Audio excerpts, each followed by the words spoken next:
Assembly ఎన్నికల్లో భాగంగా ముందు రేవంత్ రెడ్డి గారు పిసిసి అధ్యక్షుడిగా ఉన్నప్పుడు అప్పటి ముఖ్యమంత్రి కేసీఆర్ గారి మీద లేనిపోని అబద్ధాలు చెప్పి ఒక గ్లోబల్ ప్రచారానికి తెరదీసింది.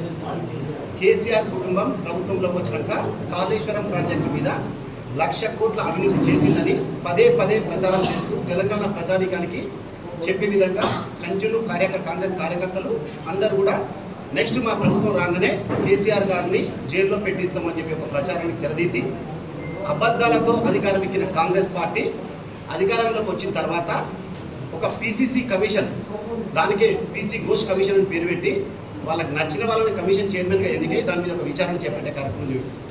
విచారణ చేపట్టిన తర్వాత ఖచ్చితంగా కూడా ఈరోజు సాయంత్రం జైల్లో వెళ్తాం, రేపు సాయంత్రం జైల్లో పెడతామని తెలంగాణ ప్రజానీకాన్ని మభ్యపెడుతూ ఇప్పటివరకు 2.5 సంవత్సరాలు గడిచింది. నిన్న కోర్టులో ఆ కేసు కొట్టివేయడం జరిగింది.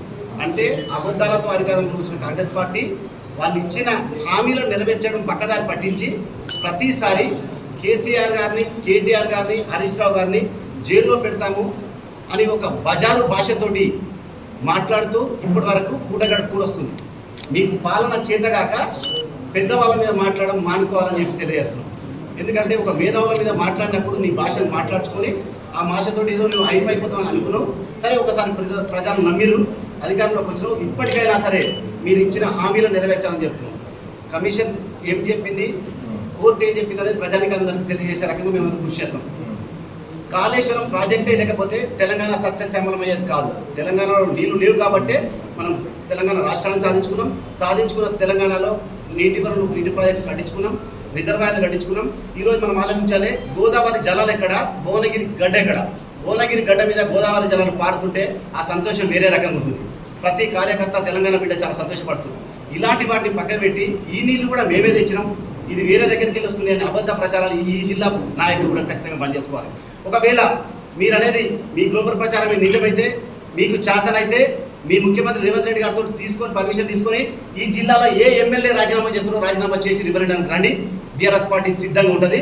మీరు ఖచ్చితంగా కూడా ముందుకొచ్చి రండి, మాట్లాడాలి. కానీ ఊరికనే ప్రెస్ మీట్లలో ఈ నీళ్లు మేమే తెచ్చినాం, ఈ పసుపు కుంకుమ మేమే ఇచ్చినాం అనే మాటలు బంద్ చేసేయండి. ఎందుకంటే మీరు ఓన్లీ గేట్ ఓపెన్ చేసినంత మాత్రం చెరువులు నింపితే ఈ చెరువులు మీరు నింపినట్టు కాదు.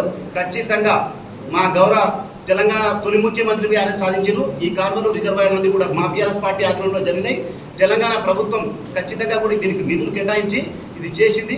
1,00,000 కోట్లు అనే పదాన్ని పక్కన పెట్టేసి 93,000 కోట్లతో కట్టినాం. దాంట్లో కేవలం 200 కోట్లు చేస్తే రిపేర్ అయ్యే ప్రాజెక్ట్ కోసం మీతో చేతగాక 93,000 కోట్లు గత ప్రభుత్వం పెడితే కేవలం 200 కోట్లు పెట్టే స్థాయి మీకు లేక ఈ చిల్లర ప్రచారం మానుకోండి. ఇప్పటికైనా సరే కళ్ళు తెరిచి ఆ 200 కోట్లు వెచ్చించి ఆ ప్రాజెక్టును పూర్తి స్థాయిలో కంప్లీట్ చేస్తే తెలంగాణ ప్రజానీకం హర్షిస్తుంది, సంతోషపడుతుంది, రైతాంగం సంతోషంగా ఉంటుంది.